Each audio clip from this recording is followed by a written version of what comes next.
E aí pessoal, sejam bem-vindos ao vídeo onde Karens acham que tem direitos sobre outras pessoas. Caso você tenha uma história interessante, escreva nos comentários que ela poderá aparecer no próximo vídeo. Reboquei o carro da minha ex às custas dela. Contexto que levou à minha vingança mesquinha, isso aconteceu cerca de 5 anos atrás. Minha ex-esposa e eu fomos casados por cerca de 2 anos e estivemos juntos por 5. As coisas estavam piorando em nosso relacionamento, de forma grave. Bem, minha ex encontrou outro parceiro, vou chamá-lo de NP. Em vez de simplesmente sair ou iniciar um processo de divórcio, eles decidiram que eu precisava ser o vilão para que eles pudessem partir para o pôr do sol ou algo assim. Eu tenho problemas de saúde mental, pelos quais eu estava ativamente buscando terapia.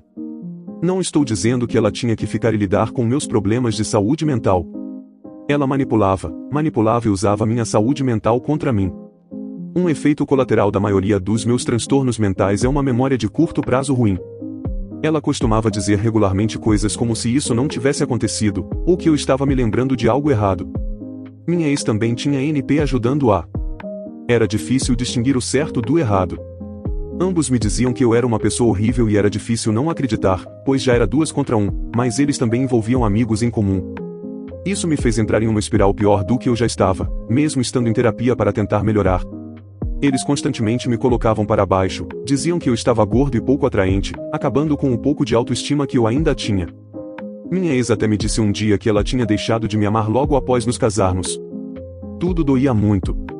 Bem, como qualquer cão espancado, eventualmente eu surtei e reagi após uma briga com minha ex. Foi um dos momentos mais sombrios da minha vida. Ela declarou que estávamos acabados. Ela me disse que estava se mudando em breve. Eu estava no fundo do poço. Ela se mudou 1 mês e meio depois, e retirou-se do contrato de aluguel no início do mês seguinte.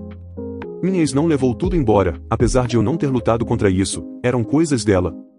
Mais importante, ela deixou para trás um carro de $12.000 que ela ainda estava pagando. Felizmente, na época em que ela comprou o carro, eu tinha visto quão horríveis eram as avaliações daquele modelo e marca, e eu não queria nada com isso. Eu me recusei a colocar meu nome naquele veículo. Acabei acertando. Nem mesmo 1 ano depois de ela tê-lo adquirido, a transmissão estava destruída e lá estava ele na garagem. Para contextualizar, meu proprietário tinha uma cláusula no contrato de aluguel contra veículos quebrados apenas ocupando a propriedade, e a cidade também tinha. Então eu continuei perguntando a ela quando ela iria buscá-lo. Eu fui enrolado. Ela dizia que iria pegá-lo e então ficava em silêncio ou adiava o dia. Minha ex até tentou me convencer a mentir e dizer que era meu. Eu disse claramente que não. Eu não queria acabar em apuros por ter um carro quebrado que nem estava no meu nome. Durante esse tempo, acabei fazendo amizade com uma vizinha determinada a me ajudar a me reerguer. Vou chamá-la de A. Bem, entrei em minha terapeuta, finalmente eles me convenceram de que eu não merecia nada disso e que ela precisava pegar suas coisas de uma vez por todas. Agora, a vingança, semanas de idas e vindas com ela para buscar suas coisas, já haviam se passado mais de 30 dias desde que minha ex-esposa foi removida do contrato de aluguel. A ideia de ela aparecer quando bem entendesse me deixava extremamente ansioso e desabafei com A. A apontou que eu poderia mandar rebocar o carro. Tive uma ideia e planejamos juntos. Reuni o restante das coisas dela de dentro da casa e coloquei dentro do carro. Em seguida, liguei para o número não emergencial para relatar um carro abandonado. Eles enviaram alguém que pegou minhas informações e algumas informações do carro e colocaram um adesivo nele. Disseram que o proprietário tinha 72 horas para removê-lo ou que eu poderia fazer isso. Avisem minha ex pela última vez que ela precisava pegar o carro. Silêncio. Passaram-se 4 dias e eu ainda não havia recebido nada dela para fazer planos para buscar esse carro quebrado e estúpido. Já era demais. Liguei para uma empresa de reboque e os fiz irem buscá-lo. A melhor parte foi que seria às custas dela. Ela teria que pagar quando finalmente decidisse fazer algo em relação ao carro. A filmou e tirou fotos enquanto o homem do reboque o carregava e enviava para minha ex, gargalhando como um maníaco o tempo todo. Assim que o carro foi embora, senti um alívio que nunca havia sentido antes. Minha ex não tinha nenhum motivo legítimo para voltar à minha casa. Meu telefone estava explodindo de mensagens de minha ex dentro de 1 hora, de repente ela tinha planos para remover o carro, que ela havia negligenciado me informar. Agora, ela estava me bombardeando com mensagens raivosas, afirmando que eu estava tentando arruinar sua vida. Eu disse a ela que não estava, que a havia avisado repetidamente que ela me ignorou, e tudo o que eu queria era ser deixado em paz. Se eu era o vilão, tudo bem, eu aceitava isso. Em seguida, a bloqueei e protegi todas as minhas redes sociais. Sentia que finalmente poderia começar a me curar e seguir em frente com minha vida. Não vou mentir, foi bom ter uma compensação pelos últimos 10 meses em que ela transformou minha vida em um inferno. Ela merecia isso e muito mais. Parece-me que ela e você praticamente torturaram NP por meses. Quando alguém tem uma doença mental e está tentando obter ajuda, precisa ser apoiado ou, pelo menos, deixado em paz. Fico feliz em saber que você se livrou dela e boa sorte com sua terapia. Deveria ter rebocado, não ter dito nada, bloqueado ela em tudo, esperar pelo telefone, esperar ela vir procurar o carro, utilizar o gaslighting e dizer que não sabia e que pensou que ela já tinha vindo e pegado. Então bloqueei ela. Ela teria chamado a polícia e eles teriam dito que foi rebocado. O bônus é que todo esse tempo extra custaria dinheiro extra para ela. Trabalho maravilhoso de sua parte. Ninguém merece ser derrubado e jogado fora assim. Meu ex puxou as mesmas coisas. Deixou eu e sua filha de 2 anos na época. Ele acabou deixando seu 280Z. Eu fiz a mesma coisa com ele. Mandou rebocar. Foi só no nome dele. Ele assumiu a perda apenas em seu crédito. Jack nem começa a explicar o que ele era. Karma funciona de maneiras misteriosas. Eu prometo. Nada a ver com o carro também. Com certeza, no meu caso. Dê tempo a isso. Boa sorte para você em sua cura. Eu 22F descobri que ele mentiu sobre seus 25 milhões a vida inteira e fez o que achei melhor. Me sinto culpado. Não sei por onde começar. Conheci esse cara um dia no Instagram quando estava entediada. Conversamos e ele era da mesma origem que eu, lugar específico. A partir daí, conversamos mais e ele pediu meu número e costumava me ligar. Ficamos assim por cerca de 2 anos conversando e flertando, face-time e ligações de vez em quando. Ele era estranho às vezes, estava sempre grudado em mim e depois desaparecia, mas estava tudo bem, porque eu também não estava procurando nada sério, e além disso, não o conhecia pessoalmente. Em um verão, ele desapareceu e depois voltou me contando que sua mãe havia falecido e ele estava passando por um momento muito difícil, e voltamos a nos falar. É claro que eu o stalkeava, mas ele era aquele tipo de cara que raramente postava, às vezes. Ele seguia garotas, páginas de memes e até modelos. Mas eu não me importava, porque não o conhecia pessoalmente. Então, de repente, tive a oportunidade de estudar no exterior na melhor universidade. Eu moro no interior do país. Claro que meus pais ficaram extremamente felizes, pois eles queriam que eu estudasse lá desde criança. Adivinha quem mora lá? Esse cara. Eu contei a ele e ele ficou feliz, mas disse que estava extremamente ocupado com o trabalho e a universidade, então não estaria tão disponível. Eu disse tudo bem, porque também estava ocupada com minhas próprias coisas. Eu fui e nos encontramos no exato mesmo dia. Ele comprou um cartão de metrô com várias passagens, fomos comer, ele pagou por tudo, e tivemos uma noite fantástica, não aconteceu nada além de darmos as mãos. Os dias foram passando e ele estava estranho, mas não dei muita atenção porque estava ocupada com meu novo apartamento e a faculdade. Nos encontramos algumas vezes ao longo daquele ano de forma aleatória, saímos juntos, cozinhamos juntos, dormimos, jantamos, fomos ao IKEA, mas brigamos muito porque ele estava estranhamente ocupado e tinha horários estranhos. Um dia ele me queria e na próxima semana tinha desaparecido. Uma vez que arrumei um emprego e estava me saindo bem na faculdade e me acostumei com a cidade, comecei a confrontá-lo, mas ele sempre culpava sua família, tinha uma irmã má com quem ele não falava, e dizia que estava sozinho e não tinha ninguém para ajudá-lo, e que precisou mudar de casa porque sua irmã chamou a polícia. Um dia nos encontramos para jantar e conversar sobre nós, e encontramos o melhor amigo dele. Ele estava estranho e perguntava a ele se ele tinha certeza sobre isso. Minutos depois, a namorada do melhor amigo dele também aparece. Ela me vê pela primeira vez, me abraça e diz olá, nome de outra garota. Eu ia corrigi-la quando o cara interveio e a corrigiu, mudando então de assunto. Quando eles foram embora, confrontei-o e, depois de dizer que ela era apenas uma amiga, ele confessou que ela era sua ex e eles ainda eram amigos. Ele mencionou ela uma vez, há 3 anos, quando conversamos por telefone. Ele me disse que ela partiu o coração dele e que era muito complicado. Voltei para casa e refleti sobre isso e soube que algo estava errado. Quando fui ao Instagram procurá-la, ele me bloqueou. Foi nesse momento que soube que algo não estava bem. Então decidi me afastar e nunca mais falar com ele. Ele ainda mandava mensagens e tentava conversar, então o convidei para vir à minha casa porque queria obter mais informações. Nos divertimos e ele acabou passando a noite.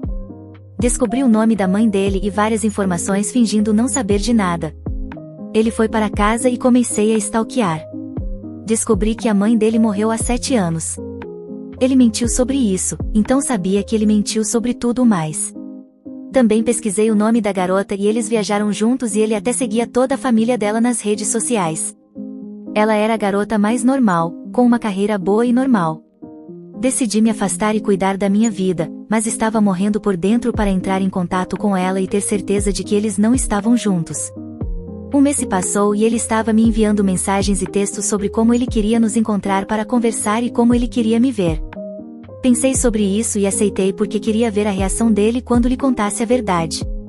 Nunca nos encontramos porque a agenda dele estava apertada, e ele me ligava dizendo para ter paciência, mas eu disse não e disse a ele que não íamos nos encontrar. Então ele começou a enviar mensagens muito ofensivas e eu apenas deixei para lá, porque eu iria arruiná-lo. Criei uma conta falsa e entrei em contato com a mulher. Ela me disse que estavam juntos há 4 anos e moraram juntos por 2 anos. Eu estava chorando. Disse a ela que o vi meses atrás comigo e enviei a ela o meu próprio Instagram para ela me mandar uma mensagem. Conversamos ao telefone. Ela estava magoada e extremamente bem. Ela me contou que era ela quem pagava as contas porque ele não trabalhava. Ela deu a ele um lugar para morar. Ele também a manipulava e manipulava com suas histórias de família. Ela ficou 4 anos com ele e nunca conheceu a família dele. Ela nem sabia o que ele estudava porque, cito, ele não gostava de falar sobre isso. Ele nos disse as mesmas coisas e até fez as mesmas coisas. Ela falou comigo no dia seguinte, pedindo por evidências porque ele negou tudo e até os amigos dele que me viram negaram ter me visto. Ela ia enlouquecer. Ela me disse que o expulsou de casa naquela noite. Enviei a ela algumas capturas de tela que eu tinha, deletei as conversas com ele, e algumas provas que eu tinha, e disse a ela que aquilo era tudo que eu tinha. Eu sabia que eu era a vilã, a pessoa má. E não falamos desde aquele dia. Enviei alguns textos para ele insultando-o. Ele respondeu com um emoji. Um dia depois, ele me mandou parabéns, você está feliz agora? E eu enviei um texto dizendo a ele basicamente que fui salva dele, eu e ela. Falei algumas coisas que precisava e disse a ele para me deixar em paz para sempre. Já se passaram semanas e ele não ouviu, mas ele vê minhas histórias, não nos seguimos. Nunca confie em alguém que usa seu trauma para se vitimizar. Acredite em sua intuição. Sempre ajude outras mulheres. Sinto-me culpada por entrar em contato com a garota. Juro que durante esses 3 anos eu não sabia sobre ela. Não quero parecer a vilã, mas acho que ela pensa que sou. Vindo de alguém que passou pela mesma situação durante 4 anos, fui extremamente grata pelo contato com a outra garota. Finalmente confirmou que eu não estava louca ou burra. Sim, é um festival de trauma enquanto passamos por isso, mas eu não culpei nenhuma das outras garotas envolvidas. Então, deixe de lado a culpa, reconstrua sua autoestima e leve a sério sua intuição. Boa sorte!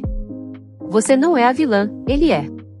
Se ela acha que você é a pessoa má, isso é culpa dela, não sua. Ele mentiu para você e para ela, mas talvez ela ainda queira ficar com ele.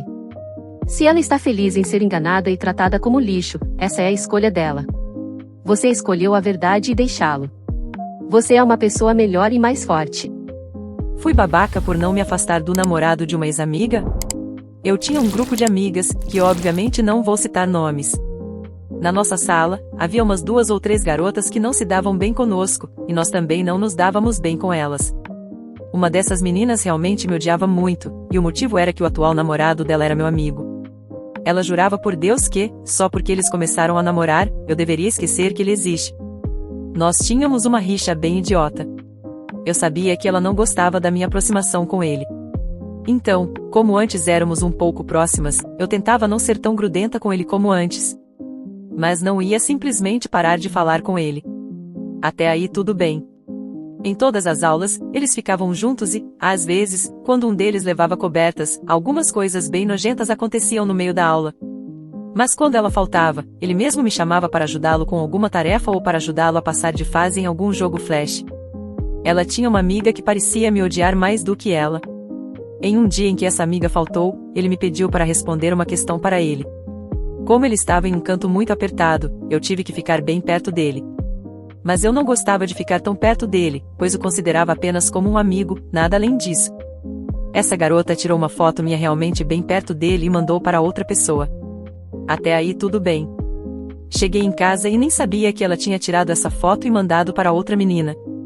Mas assim que peguei meu celular e entrei no Instagram, vi que as meninas estavam enchendo minha caixa de mensagens, implorando para que eu respondesse rapidamente. Assim que entrei na conversa, vi um print de um tweet dessa menina que dizia o seguinte: se for para ser talarica, seja talarica direito, fofa. As meninas já sabiam que era sobre mim, então fiquei bem nervosa, porque achei bem idiota da parte dela cismar que, só porque ela namora com ele, eu vou largar uma amizade de anos para satisfazer as vontades da princesinha que sempre teve tudo na vida. Então, como sou do jeitinho que a psiquiatra gosta, meti o louco e voltei a ser igual eu era antes com ele, bem grudenta mesmo. E se tinha uma coisa que me deixava muito puta, era falar da minha família. O alecrim dourado chegou até mim e começou a falar mal do meu irmão mais novo e da minha mãe, que estavam um pouco acima do peso. E, como nesses dias meu pai ficou internado, e eu falei para as meninas, que contaram para o pessoal da sala que meu pai não estava muito bem, ela aproveitou e juntou tudo e falou mal de todo mundo da minha família. Na hora, meu sangue ferveu. Como ela falou da minha família, eu não ia falar apenas da família dela, ia falar de tudo de ruim na vida dela. Falei do dente dela, que era mais separado que os pais dela. Falei que meu irmão podia ser obeso, mas não era presidiário como o dela. Falei que nos finais de semana eu curtia a minha vida, enquanto ela tinha que ir à cadeia para visitar um abusador. Disse para ela tomar cuidado, pois com o tamanho da cabeça dela, poderia cair no chão por falta de equilíbrio. A cada frase que eu falava, ela tentava me interromper, mas como eu era criança que cantava Rap Lord, não deixava que ela me cortasse de jeito nenhum. Quando terminei de soltar tudo o que tinha em mente para xingá-la, ela simplesmente começou a chorar e disse que ia contar tudo para Rose. Saiu da sala com a outra amiga dela, a coordenadora que fazia mais do que o diretor. Mas como eu era queridinha da Rose, fiquei tranquila. Afinal, se ela falasse um pio para ela, eu teria uma pasta inteira dela fazendo coisinhas com o boy dela embaixo da coberta no meio da aula da Vera. Se a mãe dela descobrisse isso, ela ia levar uma bronca da própria mãe. Eu estava certa na história. No entanto, minhas amigas ficaram todas contra mim, mesmo que elas tenham me mostrado a indireta que ela postou. Elas disseram que não precisava de tudo aquilo e que era só para revidar a indireta, e coisas do tipo. Mas o resto da sala estava rindo da cara dela. Até hoje, fico em dúvida se eu estava errada ou não. Essa garota é louca, sinceramente. Falar da família dos outros, ainda mais com saúde debilitada, é fogo. Sei como é passar por essa onda de xingamentos e tais por ciúmes de amizade, mas você foi totalmente escrota também. Sei que na hora o sangue subiu, mas ela é ser humano. Não seria necessário falar dos problemas dela para toda a sala ouvir. Situações como essa são o cúmulo da humilhação. Ela sair chorando, por exemplo, é a prova. Se ela mencionasse alguma coisa sobre você e o namorado dela, bastava citar a insegurança que ela tem com o namoro e apenas focar nesse assunto. Se ela falou da sua família, trate esses problemas no privado. Independentemente da pessoa, casos como esses podem até agravar um problema psicológico, isso se ela não tiver algum. Você pode ter falado do irmão dela, dos pais separados, mas não deve saber o peso que é ter uma vida assim. Tome consciência de seus atos. Não que ela não esteja errada, mas você não deveria se orgulhar do que fez. Bom dia, beijos e cuide-se.